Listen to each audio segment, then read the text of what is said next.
제약사 화이자가 오늘 자사에 먹는 코로나19 치료제가 입원과 사망의 위험을 거의 90% 감소시켜준다는 연구 결과를 발표했습니다.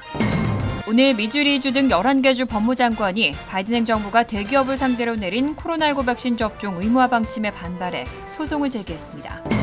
바이든 대통령이 전임 트럼프 대통령 시절 무관용 정책으로 강제 이별한 이민자 가족들에게 45만 달러를 보상할 일은 없을 것이라고 밝혔습니다. 에릭 애덤스 뉴욕시장 당선인이 취임 후 첫 3개월치 월급을 비트코인으로 받겠다고 밝혔습니다. 뉴저지 한인회가 앞으로 2년 동안 한인회를 이끌어갈 차기 회장을 선출하는 선거 일정을 시작했습니다. 이상은 이 시각 주요 뉴스입니다.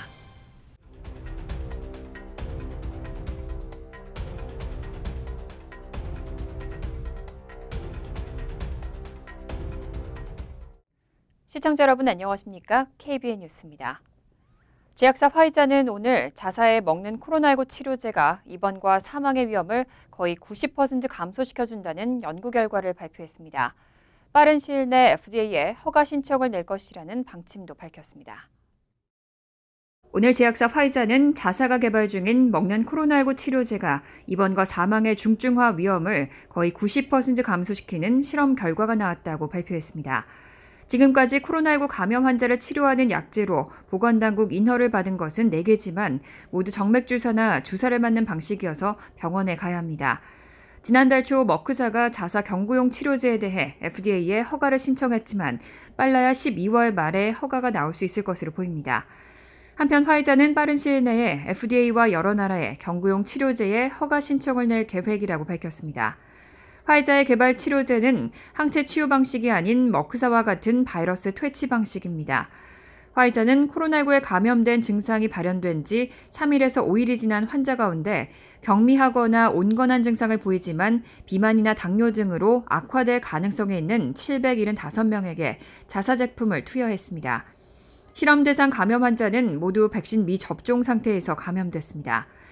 이 결과 5일 연속 약을 복용한 경우 가짜 약을 먹은 대조군과 한 달 뒤 비교해서 증상 심화로 입원하거나 사망하는 중증화 위험을 89% 감소시킨 것으로 평가됐습니다.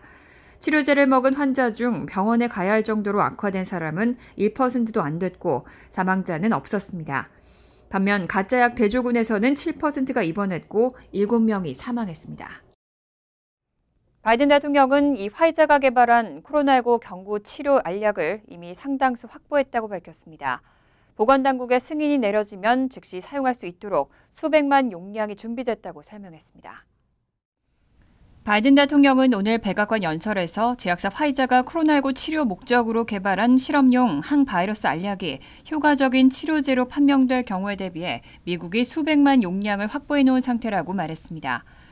바이든 대통령은 약품이 식품의약국의 승인을 받으면 미국은 치료제를 곧바로 가질 수 있게 된다면서 이 치료제는 코로나19로 인한 최악의 결과로부터 사람들을 보호하는 우리 도구 상자 속의 또 다른 수단이 될 것이라고 언급했습니다. 또 이 치료제가 코로나19로 입원하고 사망할 위험을 극적으로 줄일 수 있을 것이라고 강조했습니다. 한편 바이든 대통령은 연설에서 미국 경제가 예상보다 빠른 속도로 회복되고 있다면서 의회를 향해 자신의 역점 사업인 예산안을 조속히 처리하라고 촉구했습니다.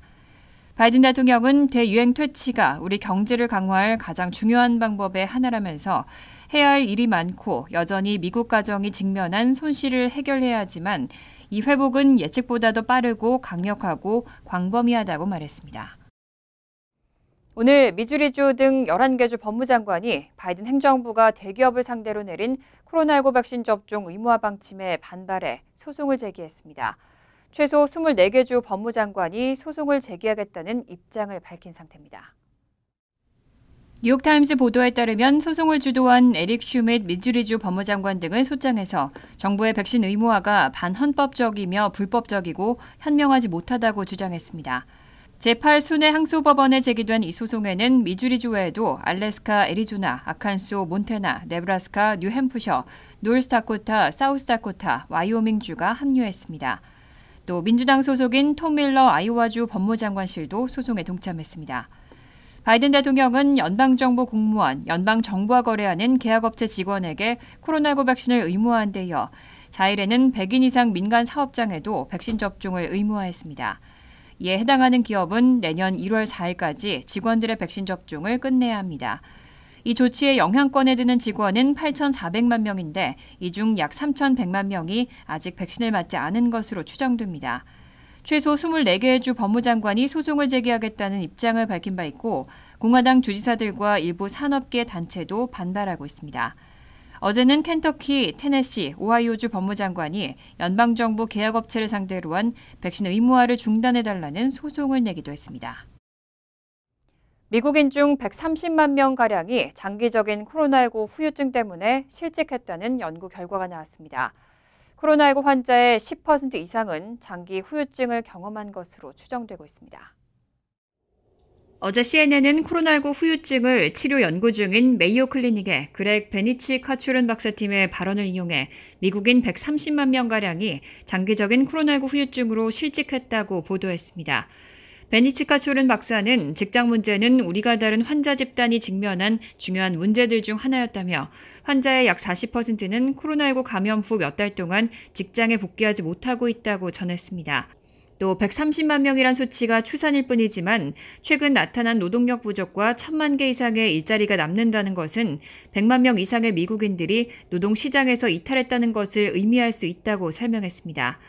경제조사기관 무디스의 수석 경제학자 마크 잔디는 이 추정치에 대해 전적으로 그럴듯하다고 생각한다며 사람들이 코로나19 후유증으로 고생하고 있기 때문에 일자리가 채워지지 않고 있다고 설명했습니다.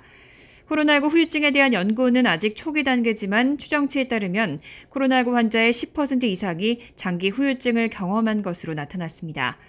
베니치카 초른 박사는 연구 대상 환자들 대부분이 보수가 좋은 일자리와 좋은 의료보험을 갖고 있는데도 치료받지 못한다고 설명했습니다. 후유증 장기화로 심각하게 고통받고 있는데도 치료를 받기 위해 일을 쉴 수 없다는 의미입니다. 바이든 정부는 장기간의 코로나19 후유증을 장애로 인정하고 있어 환자들은 재정 지원을 신청할 수 있지만 지원을 받는 데까지 몇 달이 걸릴 수 있고 장거리 운송업자들은 신청마저 거절당한 것으로 전해졌습니다. 이렇듯 코로나19로 인한 노동력 부족 사태가 점점 심화되고 있는데요. 이런 노동력 부족을 계속 방치할 경우에는 미국 경제에 회복할 수 없는 위험이 될 것이라는 전문가 경고도 나왔습니다. 어제 민간 경제연구기관 컨퍼런스 보드의 게드 레바논 노동시장 연구소장은 CNN 기고를 통해 미국이 노동력 부족 사태를 방치할 경우 경제에 회복할 수 없는 위협이 될 것이라고 경고했습니다. 코로나19 팬데믹 이후 미국은 노동력 부족 현상을 겪고 있습니다. 게드 레바논 소장은 많은 사람들이 연방정부의 실업수당 혜택이 만료되고 학교들이 개학하면 근로자들이 직장에 복귀하면서 노동력 부족이 완화될 것으로 예상했지만 오히려 더욱 심각해지고 있다고 지적했습니다. 컨퍼런스 보드 조사 결과에 따르면 채용에서 적격자를 찾는 데 어려움을 겪는 기업들이 올해 2분기 57%에서 3분기 74%로 급증한 것으로 나타났습니다. 또 전미 자영업 연맹의 지난 9월 조사에 따르면 소기업의 과반수인 51%가 채워지지 않는 일자리가 있다고 대답했고 노동통계국에 따르면 일자리를 자발적으로 그만두는 비율은 연속해서 높은 수치를 보이고 있습니다. 이에 대해 레드 게바논 소장은 여전히 코로나19 때문에 일부 노동자들이 복귀를 미루고 있고 대규모 민간기업에 대한 백신 의무화도 걸림돌이 되고 있다고 밝혔습니다. 또 코로나19 이후 급격히 감소한 노년층의 노동 참여율도 배경으로 들었습니다. 그는 노동자 부족 현상이 내년까지 계속될 가능성이 커지고 있다며 이런 현상이 지속될 경우 내년 인플레이션과 경제 성장 전망에도 위험을 초래할 수 있다고 지적했습니다. 레바논 소장은 미국이 노동력을 증가시킬 수 있도록 이민 정책에서 특정 기술에 대한 노동 시장의 요구를 반영하는 등 방법을 강구해야 한다고 밝혔습니다.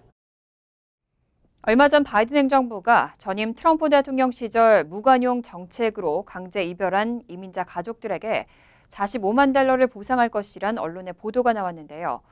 이와 관련한 기자들의 질문에 지난 3일 바이든 대통령은 그럴 일은 없을 것이라고 대답했습니다.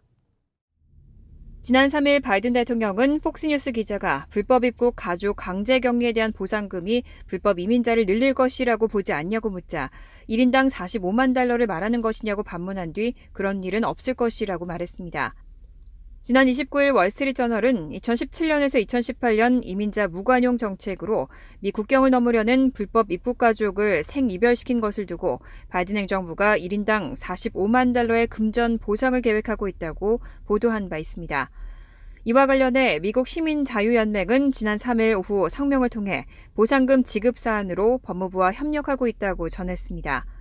앞서 미 시민자유연맹은 아이들과 헤어진 부모를 대신해 미국 정부를 상대로 손해배상 청구 집단 소송을 제기한 바 있습니다.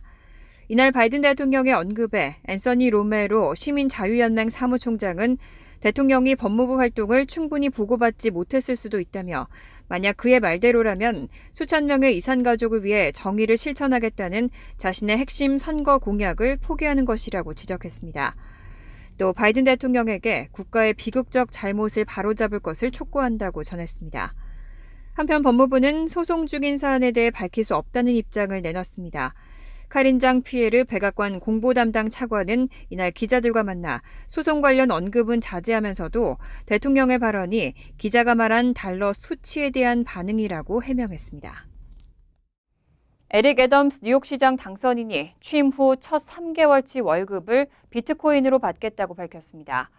애덤스 시장은 뉴욕시가 암호화폐 산업 등 혁신적인 산업의 중심지가 될 것이라고 강조했습니다. 에릭 애덤스 당선인은 어제 자신의 트위터를 통해 뉴욕은 언제나 크게 움직여야 한다며 시장이 되면 자신의 첫 3개월의 월급을 비트코인으로 받을 것이라고 밝혔습니다. 이어 뉴욕시는 암호화폐 산업을 비롯해 빠르게 성장하는 다른 혁신적인 산업의 중심지가 될 것이라며 기다려보라고 예고했습니다. 애덤스 당선인의 발표에 앞서 지난 2일 마이애미에서는 프랜시스 수아레스 시장이 다음 달 월급을 100% 비트코인으로 받겠다고 밝힌 바 있습니다. 마이애미는 올해 역대 최대 비트코인 행사인 비트코인 2022를 유치했고 당시 행사에는 12,000명이 모인 것으로 알려져 있습니다. 애덤스 당선인은 다음 달 월급을 비트코인으로 받겠다는 수아레스 시장의 트윗에 이번 트윗을 댓글로 달았습니다. CNBC는 이를 암호화폐 수도 자리를 두고 벌어지는 두 사람의 경쟁으로 평가했습니다. 이와 관련해 애덤스 당선인은 전날인 3일 라디오 인터뷰에서 수아레스 시장과 우호적인 경쟁을 하고 싶다는 의향을 밝히기도 했습니다. 뉴저지 한인사회를 대표하는 단체 뉴저지 한인회가 앞으로 2년 동안 한인회를 이끌어갈 차기 회장을 선출하는 선거 일정을 시작했습니다. 한류의 확산으로 그 어느 때보다 한인사회의 위상이 높아지면서 한인 회장의 역할도 중요해졌는데요. 선관위는 어제 오후 한인회관에서 기자회견을 개최하고 일정 등 앞으로의 계획을 발표했습니다. 뉴저지 한인회가 차기 회장 선출을 위한 선거관리위원장에 남경문 KCC 부관장, 부위원장에 김창식 변호사 등 총 6명의 선거관리위원을 위촉하고 본격 선거 일정에 돌입했습니다. 후보 자격은 지난 5년 동안 2년 이상 뉴저지에 거주한 한인으로 오는 11월 17일까지 등록을 마쳐야 합니다. 복수의 후보가 등록을 할 경우 12월 9일 선거를 통해 차기 회장을 선출하게 됩니다. 선거 때마다 논란이 되어온 후보자 공탁금은 기존 3만 불에서 2만 불로 하향 조정했습니다. 코로나 팬데믹으로 인한 어려운 경제 여건을 감안한 조치라는 입장입니다. 좀 좋으신 발전될 수 있는 또 변화를 할 수 있는 리더가 선출되기를 바랍니다. 그래서 과거의 공탁금에 대한 이슈가 많이 제기됐던 걸로 이해를 하고 있고요. 그래서 좀 더 경제적인 여건도 고려하고 또 많은 리더분들이 다수의 출마를 대비했을 때 공탁금의 부담을 줄이고자 2만 불로 내리는 그런 발단을 시작을 하였습니다. 뉴저지 한인회는 그동안 수차례 선거 때마다 후보자가 나오지 않아 어려움을 겪어왔습니다. 선관위는 이사회에도 협조를 당부하는 등 노력하고 있다며 뉴저지 한인회를 이끌어갈 좋은 후보가 나올 수 있도록 한인사회의 관심과 협조를 당부했습니다. 한인의 이사에서도 이사의 개개인들도 좀 발벗고 나서라. 이거는 단순히 위원회가 해야 될 성질의 문제가 아니고 한인들의 여러 가지 지금 중책을 맡고 있는 분들이 나서서 지금 좀 좋은 분들을 모실 수 있도록 좀 노력해달라고 요청을 드렸습니다. 선관위는 후보 등록 마감일까지 후보자가 나오지 않을 경우 한 차례 등록 기간을 연장하고 그 이후는 전직 회장들로 구성된 비대위에서 차후 일정을 관리하게 된다고 밝혔습니다. 국무부가 다크사이드 랜섬웨어 변종을 퍼뜨리는 다국적 범죄 조직 핵심 지도부의 소재 정보를 제공하는 사람에게 최대 $10,000,000의 현상금을 지급하겠다고 밝혔습니다. 국무부는 어제 다크사이드 랜섬웨어 변종을 퍼뜨리는 다국적 범죄 조직 핵심 지도부의 소재를 제공하는 정보를 제공하는 사람에게 최대 $10,000,000의 현상금을 지급하겠다고 발표했습니다. 또 다크사이드 랜섬웨어 변종의 유포에 관여한 사람을 체포 또는 기소할 수 있게 한 사람에게도 최대 $500,000,000를 지급하겠다고 발표했습니다. 다크사이드 랜섬웨어 집단은 지난 5월 발생한 콜로니얼 파이프라인사 랜섬웨어 공격으로 미국 내 모든 석유 파이프라인의 45%에 달하는 8,851km 길이의 파이프라인 가동을 중단하게 만든 당사자입니다. 조셉 블라운트 콜로니얼 파이프라인 최고 경영자는 당시 다크사이드 측에 $4,400,000를 지급했다고 밝혔고 법무부는 이 중 $2,300,000 상당의 암호화폐를 되찾았습니다. 국무부는 이번 현상금 공지가 미국이 전 세계 랜섬웨어 피해자들을 사이버 범죄로부터 보호하려는 의지를 보여주는 것이라고 설명했습니다. 또 랜섬웨어 범죄자들이 체류하고 있는 나라들이 랜섬웨어 피해를 당한 기업과 단체를 위해 범죄자들을 처단하길 바라고 있다고 강조했습니다. 세계적으로 석유값이 천정부지로 치솟고 있습니다. 뱅크 오브 아메리카는 내년 브렌트유가 배럴당 $120까지 오를 것이라고 경고했습니다. 어제 기준 미국 내 휘발유 가격은 전국적으로 갤런당 $3.40로 7년 만에 최고치를 기록하고 있습니다.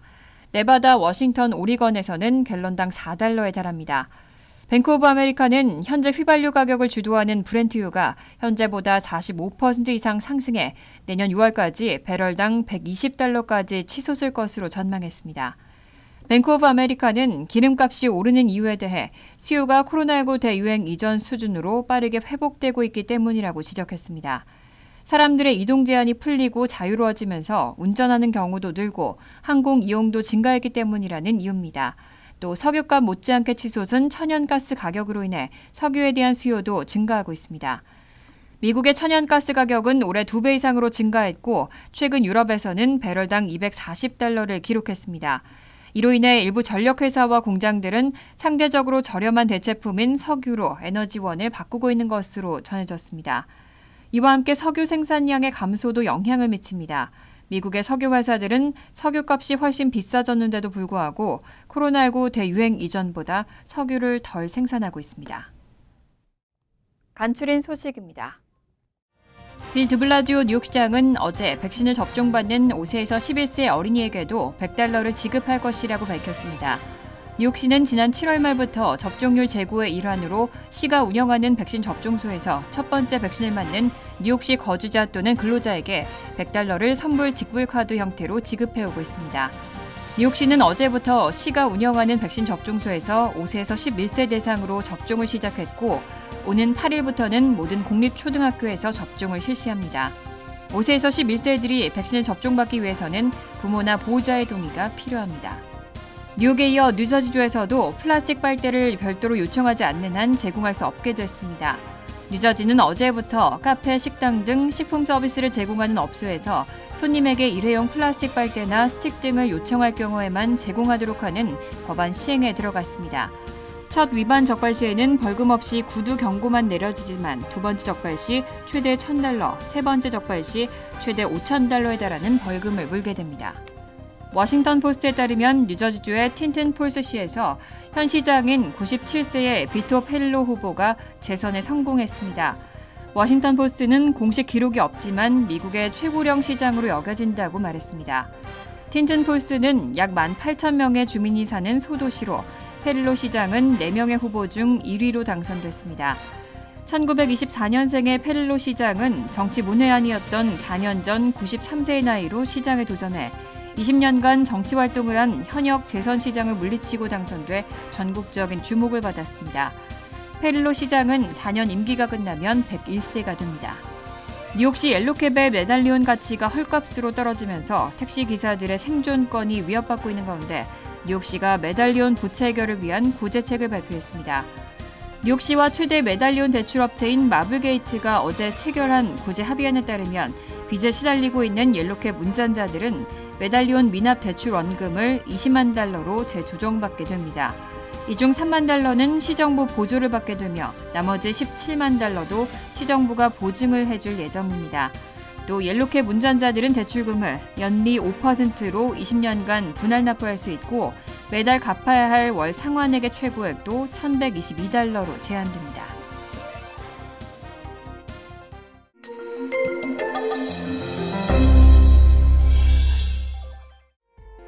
미주 제1기 카이스트 인공지능 경영자 과정이 지난 3일 퀸즈 베이사이드 KCS 한인 커뮤니티 센터에서 카이스트의 이광영 총장, 임만성 국제협력처장, 여현덕 AIB 주임 교수와 31명의 수료생이 참석한 가운데 개최됐습니다.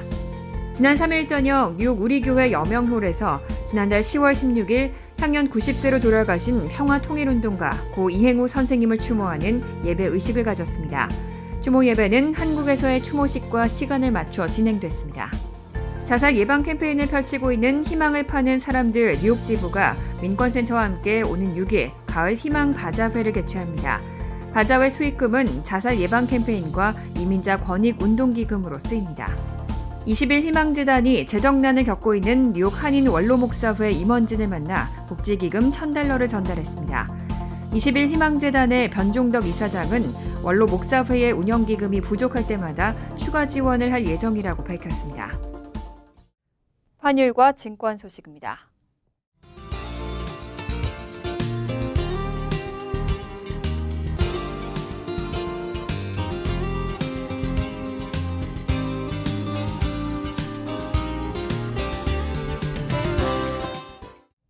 이어서 날씨입니다.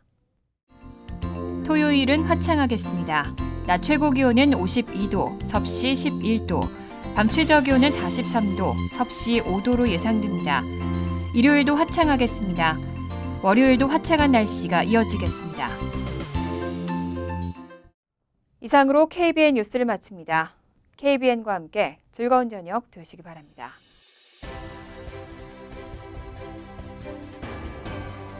미 동부 최대 한인방송 KBN이 제작하는 KBN 뉴스는 웹사이트 mykbn.com 그리고 유튜브와 페이스북에서 다시 보실 수 있습니다. 좋아요, 구독, 알림 설정은 뉴스 제작에 큰 도움이 됩니다.